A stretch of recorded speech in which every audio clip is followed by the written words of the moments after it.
Okay, this is a reaction video. This is from Adventures in Naps, 20 Rules the Brits Never Break.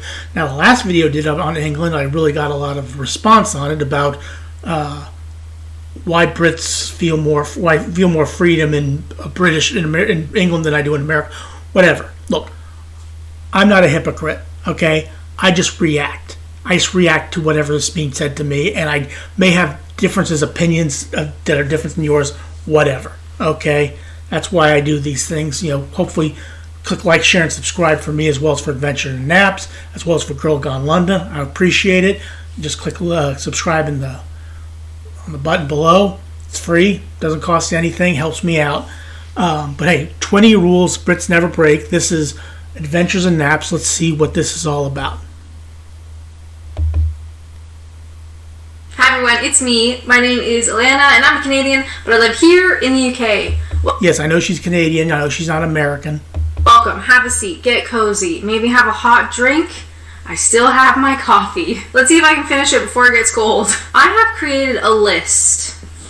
This list, in fact, of 20 rules that I think are integral to British life. Rules that the Brits do not break. So that is what we're talking about today. 20 rules that the Brits do not break. Now again, when I was in England, I was only there for 4 days. 5 if you count the day that I left on the plane. I loved England. I couldn't believe I was there. It was fantastic. I got this shirt there, my beloved Arsenal. I got to see them play live. I love England, but let's see the 20 rules the Brits never break. Comment down below, what do you think my list? But you can only be nice. So only say nice things. Don't say mean things. Number 1, always say sorry even if it's not your fault. So yeah, I'm getting a lot of communication from Brits, but nobody's saying sorry. They're just giving me their 2 cents and calling me names about what I said about the differences between England and the United States. But I'm not getting anybody saying sorry. So even if you bump into a lamppost, you bump into a door frame, you accidentally step on something that's not a human or an animal, you just say... And we Americans say sorry too. I don't know in Canada as well, but... Sorry. Number 2, queue properly. So queuing improperly... Yeah, that's one thing I do know about the Brits. They do queue properly. They get in line and they stay in line. Nobody ditches in the line. Properly or cutting a queue is just absolutely diabolical. You probably won't get yelled at because British people largely don't like to yell at people, don't want to cause a fuss, but you will be tutted at, which might even be worse. Number 3, never make eye contact on public transport. So for me... I didn't notice that. I didn't notice a lot of people making eye contact when I was on public transport. I just didn't do that, and maybe it was something subconscious that I just didn't notice or didn't take part in. Me, I sold my car 5 years ago. That can't be right. I sold my car a long time ago, and I rely on public transport to get everywhere and anywhere. I kind of love that British people don't really make eye contact. They don't want to cause a fuss, right? You don't want to be a bother. Don't make eye contact. However, if you are, perhaps on the bus and somebody is staring at you and you just know that something is going to happen. Do you know what I mean? Like, something is going to transpire on this bus. As part of this rule, I would also say never sit beside someone on public transport unless there's no other option. Another rule that I love, so when you're on a train or on the bus, everybody's like taking one seat in the clusters, like there's seats of 2. Everybody's taking one and one and one and one until it can't, there's no... Well, again, I didn't know about that. Now, when I was on the tube, I sat down and 2 people sat next to me because there was no other place to sit, and it wasn't a big deal. I mean, I didn't stare at them, and they didn't stare at me. It was just okay. No more empty seats left, so you start taking a seat beside someone. Only then is that appropriate. Because there is few things worse than being on the train and the carriage is almost empty and you're in a window seat, and where does that person decide to sit? Beside you. So buckle up, something's about to happen. Moving right along. Again, I didn't notice that because maybe again I don't know what could possibly happen. I really don't. What are we up to? Number 4. Don't talk to strangers unless it's about the weather. British people don't really like opening up immediately. It takes them a long time to get that personal. Every time I go back to Canada, I'm always kind of shocked how Canadians, you'll be in a queue for something and the person next to you just starts telling you about their like personal life, and it's always kind of shocking. I don't get a whole lot of that. Even in Canada, I didn't notice that a whole lot. But in the United States, you sometimes get that, but not often. Like, oh, like, I don't even know you, and you're being so upfront and open. I'm shocked. Here I find in the UK, and of course, this is a thing I already know you guys have commented down below. I live in Kent. I think Kentish people are quite reserved. I think they're not... Now, when I was in London, when I went down the tube, somebody asked me a question about... The first time I went down the tube, just turned around and asked me a question, and I really didn't know the answer. And I said, first time on the tube, I don't know the answer. And then he just went about his business. But that was pretty much it. Snooty, and they're not like hoity-toity, posh, I'm not going to talk to you. I think largely it's just they're so polite that they don't want to bother you. They don't want to look at you and make you feel uncomfortable. They don't want to sit next to you in public transport. Of course, I never went to Kent, so I don't know what people in Kent were like. But like I said, the only time I had an interesting thing happened to me on the tube is a guy just asked me a question, and I really didn't know the answer to it. They don't want to talk to you about anything too personal before they know you. I think all of this is done because they're very polite. They're very reserved, not like in a mean or negative posh kind of way. But I know the Northerners, you guys love to make yourself known in the comments, and I'm sure you've already done it. And I'm sure there's already a comment that says Northerners don't do this. Northerners talk to everybody and blah blah blah. And that's great. I love that for you. I live in Kent. So this is my list. Welcome to my YouTube channel. Every time I post a video, I always get comments from Northerners saying how the North is so much better. I know London is in the southeastern part of the country, and I went to Windsor Castle, I went to Stonehenge, and I went to Bath. That was the only real town that I went to, which is in the southwestern part of the country. I didn't know there was such a divide between the north and the south in England. I really didn't. Maybe I should have gone up north, and maybe I should have gone up to like Manchester or Newcastle and gotten the vibe from them. Okay, I've enjoyed all of my trips up north. I've been up north, been to Scotland and Wales, had an absolutely lovely time, beautiful places. Anyway, literally not the point of this video. Number 5, tea solves everything. You just got dumb. Yeah, that is something that I've never been to. Well, haven't been to very many countries, but tea is just generally the preferred drink in England. There's no question about it. It's not soda or pop or Coke or something like that. It's usually tea. By a long-term partner. Have a cuppa. Perhaps you've just been made redundant at your job you've been with for 30 years. Have a cuppa. Maybe you went to the shops and it rained on you on the way home and you're a bit miserable. Just have a cuppa. Tea solves everything. Is alright. No actual... I didn't know that. I mean, okay. Information should be exchanged. This one is still very weird to me because when someone says to me, like, are you alright in Canada, that means, like, someone is... Yes, in the United States, are you okay? Yeah, I'm fine. Asking about your well-being, and you should respond in a way that makes sense. Yeah, are you alright? Alright. That sounds a little bit strange, but yeah, if are you alright? Yeah, I'm fine. That's how we respond in the United States. But here it's very much like a throwaway. It's like... It's kind of like in North America you would say like, hey, what's up? It's just casually just like, hey, what's up? And they're not going to be like, oh, well, Judy left me and our dog is ill and we don't have insurance and I think I'm going to be let go from my job. No. Too much information. When you say what's up in North America, it's usually like very casual, just kind of like a throwaway line. That is the same thing I find here with you alright or just alright. They're not really asking, for an in-depth Yeah, if you're all right, that just means, are you okay? Are you it just means, okay, yeah, I'm fine, or yeah, I'm okay, I'm okay. That's how we respond in the United States. Explanation of how you're doing. You just say all right and move on. Number 7, never take the last biscuit. You're in some sort of social setting. Maybe there's Now that is something that is strange because in the United States you don't have a problem taking the last biscuit, but I guess in England you just don't take the last biscuit. I don't understand that. A little party, a little get together at somebody's house, and there's the last biscuit, and you are offered that last biscuit. You need to say no. But if you're offered again and nobody else seems to really want it, then you may take the last. Okay, that makes sense. Okay, if you want it, and it hasn't been offered to everybody, you should say no and let it offer. Then if you offer it the last, okay, I get it. Biscuit. But you kind of have to do this little dance of like, oh, does anybody else? Like, oh, I shouldn't, does anyone else want it? And then you may take it. Next up, number 8, never complain in a restaurant. You can complain to the people you're eating with.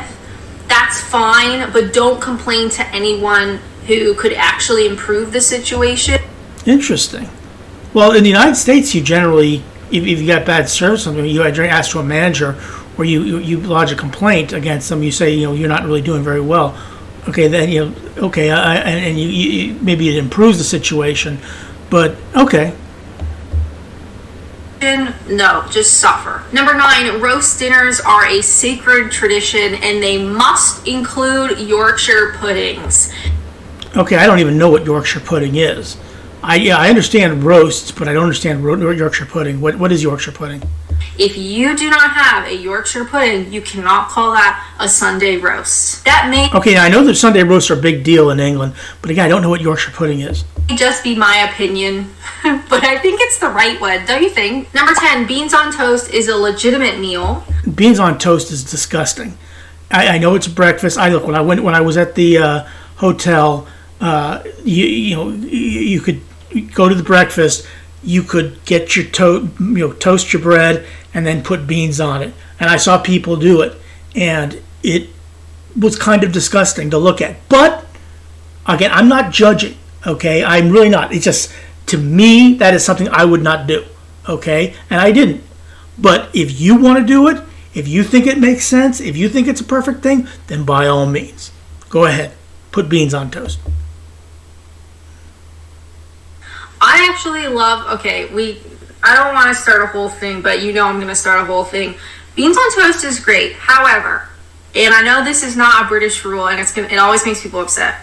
I don't like soggy bread. I don't like soggy as a texture. I just find it's not the greatest. So when I have beans on toast, and my British partner is the same, so if you want to take it up with someone, take it up with him. It's his fault. We will do toast with some nice butter and beans on the side. And then as you are eating the toast, you're scooping the beans and eating it as you go. Look, that's perfectly fine. That makes perfect sense. But I just don't like beans at all for breakfast. At all. Period. End of sentence. I just don't care for it. That way, the toast is still very toast, and it's not soggy. So we have beans adjacent to toast. I know it drives people crazy. I don't know what to tell you. It's just such a pleasant eating experience. But it's not something that I would ever do in my life. Beans beside toast, like, somewhat frequently, especially on a really busy day. Like, I need to eat something, but I just don't have time. Toast some bread, heat up some beans on the hob. We put a little bit like a chipotle chili or something in it. Nice.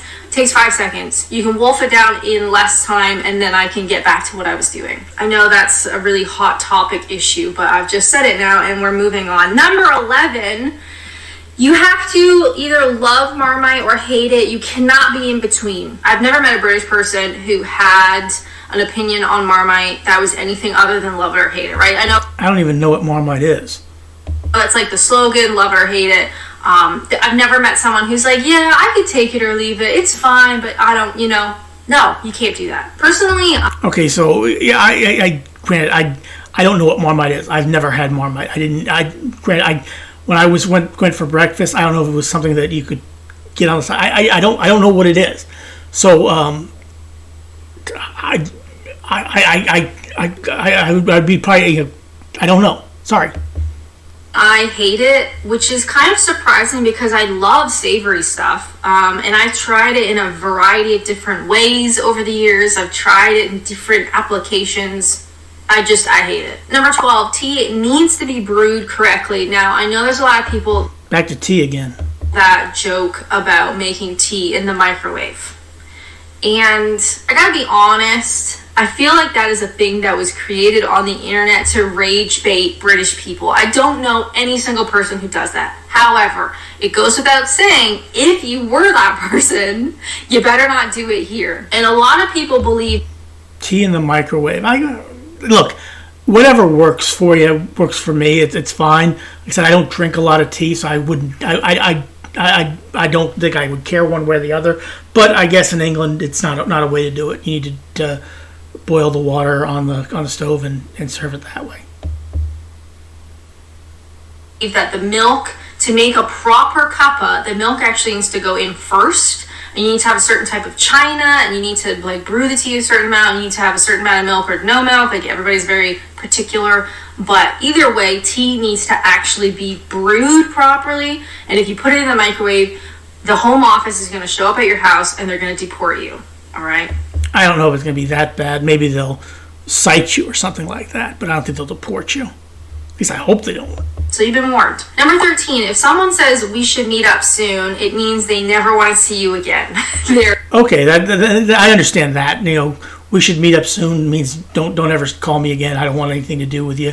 That does make a certain amount of sense. Or just being polite. I think for because in England, politeness is an important thing. So we should meet up again means never want to see you again. I get it. English-speaking people, this is going to be so weird. There's a lot of double meanings when it comes to English language and English speaking, way of speaking, the passive aggression. There's a lot of times when British people will say one thing and they very much mean something else. And I think that is really difficult to wrap your head around. Yeah, because usually if you don't want to see somebody again, you don't say we should meet up again. It's what's the word we say in the United States? Call me. I think is what we say like that, but don't call them. If English is not your first language. Even for me, like Canada technically speaks English as well. Slightly different, but you know, English. And it took me a while to figure out the nuances of some of the phrases of what do British people actually mean. Because I think Canadians are very upfront. Canadians are kind of like Americans. They say what they mean what they say. British people like to do this little song and dance where they kind of say something, but they're kind of meaning something else. So if that's new to you, good luck. Another rule that British people never break is do not talk about money. Now, I think I didn't have to talk about money when I was there. So that does make sense because we don't talk about money in the United States either, for that matter. I don't know how they do it in Canada, but in the United States, we don't talk a lot about money. Connotation of this is that Americans and maybe to a lesser extent Canadians are very boastful and they like boast about money, and that's in like really poor taste. And yeah, sure, that can happen, but I think in a more practical sense, this can be a negative to British people. In Canada, it is, I would say, much more common to know roughly salaries of your fellow employees. Yeah, we don't know that in the United States. We don't talk about that in the United States a whole lot. It's something that we just generally don't, for whatever reason, at least where I come from, we don't talk a whole lot about money, how much you're making and things like that. It's just not something we talk about. Right? Because it's less of a tableau to talk about. So you can figure out, like, hey, so-and-so is it's the same job, they're making $10,000 more than me. Why is that? I feel like here in the UK, it's so taboo. You do not speak about this stuff. You then kind of suffer some of those consequences because you don't really understand the salaries and things going on around you. Does that make sense? It makes sense, but again, it's not something we talk about much in the United States, at least not where I come from. We don't talk a whole lot about it. Maybe in Canada they do it differently, but in the United States we don't talk a whole lot about money. I think the gut reaction is like, oh, Americans, all they do is boast about how much money they make, but actually no, really we don't. I think in the practical sense, it's super helpful. But either way, don't talk about money. Sorry, you can't do it here. Number 15, don't be too enthusiastic. Too enthusiastic, too high energy. Ugh, don't do it. Yeah, that's one thing we Americans excel at, is being high energy, and we generally boast and talk about things about, like, really loud. Now, granted, when I was in Germany, I was on a train. We were on a train back to Frankfurt, and there was a lady sitting. She was definitely for English, and she was talking. She worked for Sky Sports, I guess, and she was talking about how we talked about David Beckham and things like that. She was just boasting big time, letting everybody know in the train where she, who she knew, who she talked with, and things like that. But that's generally Americans do that, not so much English. Do it. Keep it low key, keep it self-deprecating, okay? If you're too excitable, if you're too energetic, too enthusiastic, gross. Number 16, passive aggression is key. Kind of mentioned this earlier, this sort of song and dance. A lot of British people don't really want to make a fuss, but obviously they get angry and they get annoyed, but rather than like being direct about it and communicating about it perhaps in a very direct sense, they like to do the little passive aggressive dance. So if you're telling a story and someone goes, wow, okay, that's interesting, it ain't. It's not. No, it really isn't. I get that. It's not interesting at all. Please tone down. You don't need to. Yeah, I get that. Not interesting, I'll tell you that much. Nobody can do passive aggression like the Brits. Number 17, leaving without saying goodbye is considered an Irish goodbye, and that is a no-no. A proper British goodbye takes about 20 minutes. Again, it's a song and dance. It's this back and forth. It's like, well, right, we best be off, and then you start saying your goodbyes, and then you're kind of like slowly walking to the door, and you're still saying your goodbyes, and then you're standing at the door, and you're talking again, and then you're saying your goodbyes, and it's this big, long song and dance, really. Personal. Now, again, in the United States, it's like, if I have to go, like, I'm out of here, goodbye, dip, lip, out the door. It's just that simple. It's late, goodbye. But it's not a big song and dance, not like apparently like it is in England. Like, I didn't have to deal with a whole lot of, because I wasn't with anybody. I didn't know a whole lot of people there. It wasn't, like, in fact, when I the only time that I really ran into that was when I got off the bus at the end of the tour that I was on. It was bye, and that's really all it was. I love an Irish goodbye, and I will do it at any possible moment, okay? So if you invite me somewhere, you just need to understand that at some point you're going to notice that I am no longer there. I love an Irish goodbye. I think the Irish were right, okay? I think we need to do this more often. Just disappear into the night. Number 18. Yeah, I agree. I mean, you don't need to make it a big song and dance, a big 20-minute production, about going by. But again, listen, I'm not there, okay? Granted, it's something that if I was in England, I probably would have to understand and do. A cup of tea should be offered to anyone who enters your home, even if they're only staying for a few minutes. Even if you don't even drink tea, you should still have tea on offer. So, someone comes over. That's something in the United States you don't have. Generally, if it's like, yeah, you want something to drink. Like if somebody comes over, hey, you want something? I've got a can of Sprite. I've got a can of Dr. Pepper, a can of Coke, a can of whatever. If you want, you can help yourself. That's really all it is. It's not. We don't have to offer a cup of tea or something like that if they come into my house. In fact, sometimes I don't even offer anything. It's just depending on how long they're going to be there. Like an electrician, that was hard to say. An electrician, a plumber, tradesperson comes over for something, you offer a cup of tea. Landlord, family members, friends, neighbor, you should be offering a cup of tea even if you don't drink it. Number 19, a barbecue is successful no matter the weather. I don't think I've been to a barbecue where it hasn't rained in some capacity. Generally, if we have a barbecue, if it's raining, we cancel the barbecue. We don't have a barbecue in the rain, or if it's given a circumstance, we may have it inside the garage, with the garage open, and people can eat inside the garage or something like that, or eat inside the house. But generally, we don't. If it's raining, we generally don't have the barbecue.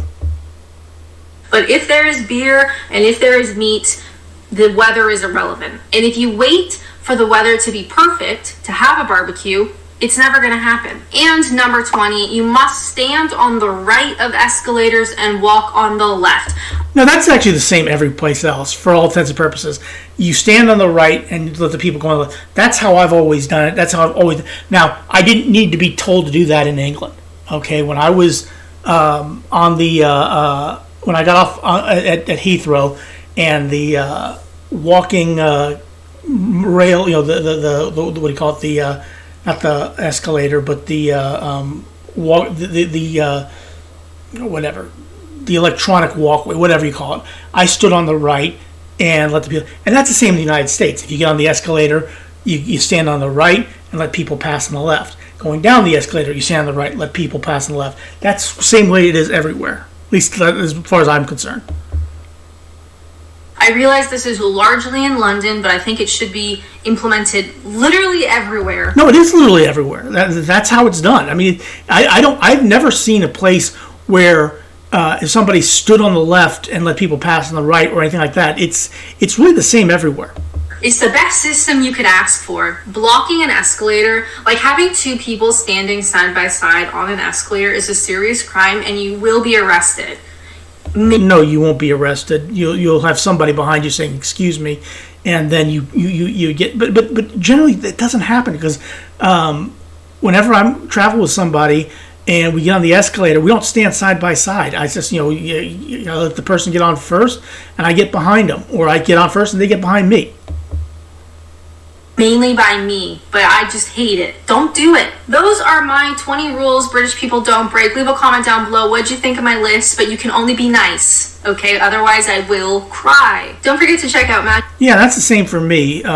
Please be nice. A lot of people are, like my last video I did about the difference between England and the United States freedom. It was, people in England acted like I was saying that they were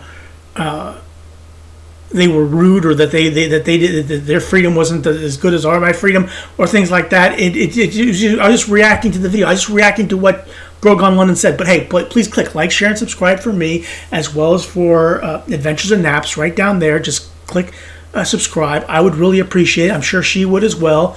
Have a good rest of your day, and thanks for watching.